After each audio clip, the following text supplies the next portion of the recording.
Amẹ́ríkà ọmọ kẹ̀kẹ́ rí ní yàrá nínú ọmọ bàbá rí ní yàrá nínú ọmọ alábá. Ẹ máa kí ẹ̀fẹ́ ẹ máa kí ẹ̀fẹ́. Tí ẹni máa ṣe káwé ní àìyé lójú wọn lẹ́yìn. Tí ẹni máa ṣe káwé ní àìyé. Bàbá bíbí àbínú mi. Tí ẹni máa ṣe káwé ní àìyé. Ọlọ́run kò mú mi lápò mi.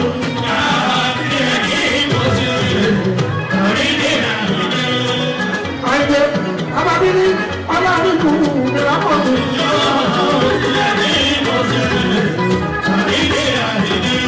Wọ́n fọ ọlọ́run kúrò àwọn ọ̀pọ̀lá àìdè. Wọ́n fọ ọlọ́run kúrò àwọn ọ̀pọ̀lá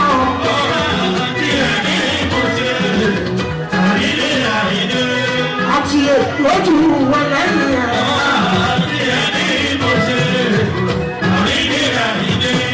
Ajẹ́kọ̀ọ́ kì í jà wọ́n lẹ́yìn ẹ̀kọ́.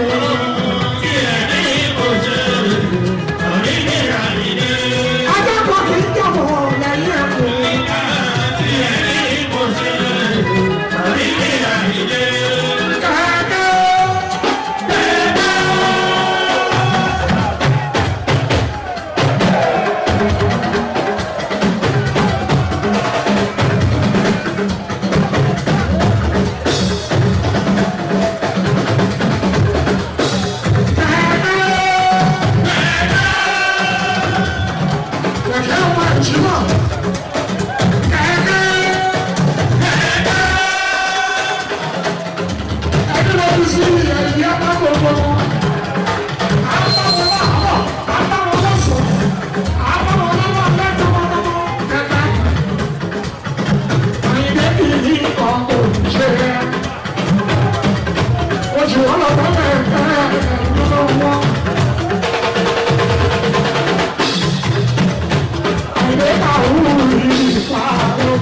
Àwọn ọba wọn bá wa kí ló ń ṣe wọ́n o. Wọ́n sì ń sọ̀rọ̀ ní ẹgbẹ́ bá rẹ̀ kúrá.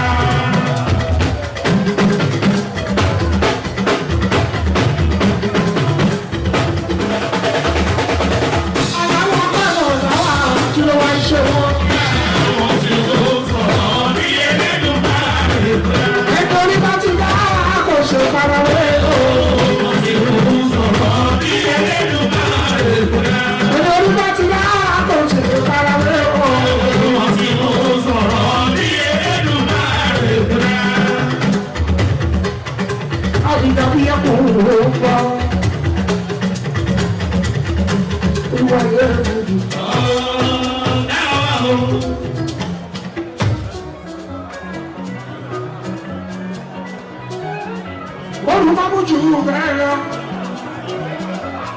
ṣiṣẹ́ lẹ́yìn náà Àyìndé ní wàásù ọlọ́dún. Orílẹ̀ làwọn Àyìndé. Ọba kábíyèsí ayé kékeré ni mo ti wà Àyìndé ní wàásù. Tí mo ti dọ́gba fún bàbá olúwayé èfìdí nínú ìṣìn àjínà. Ìrọ̀lẹ́ta ló ń ṣọdún. Bàbá ń ṣọdún. Wọ́n ṣọdún àbí 45. Wọ́n ṣe 45. Wọ́n ti dórí àgbẹ̀fà àtọ́gbálẹ̀ sórí. Èmi náà wọ́n ṣe 45. Torí pé ìjọ ọ̀gbà dé ìjọ coronation Àyìndé ní wàásù ojú wa. Ṣàlùbẹ́tẹ̀ mi náà bá pẹ́. Wàásù Àyìndé kékeré ọjọ́ yẹn. Ọmọ náà rò ó. Ajíwá sí ọ̀pọ̀lọpọ̀. Ẹ̀gbọ́n náà ń tọ́ṣọ fún. Wọ́n bá mọ̀, abọ́síwò ọ̀tá àti àtẹ̀wọ́ ọ̀tá ńlá.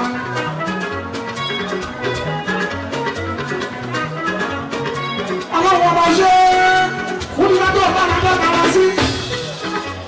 Àánú Ẹlẹ́dùmarè lórí gbogbo oṣù. Gbogbo ọmọ ṣe pátápátá. Àtẹ̀yìntẹ̀ tẹ́lẹ̀.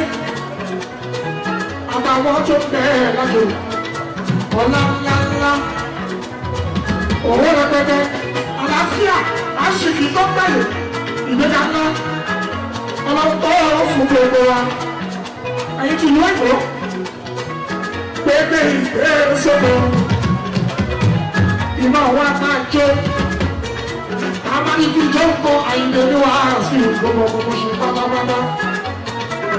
Ẹyẹ ọmọ ọmọ sí gbogbo sí o. Ọmọ sí gbogbo sí o.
Thanks for watching this video. Please don't forget to click on subscribe button.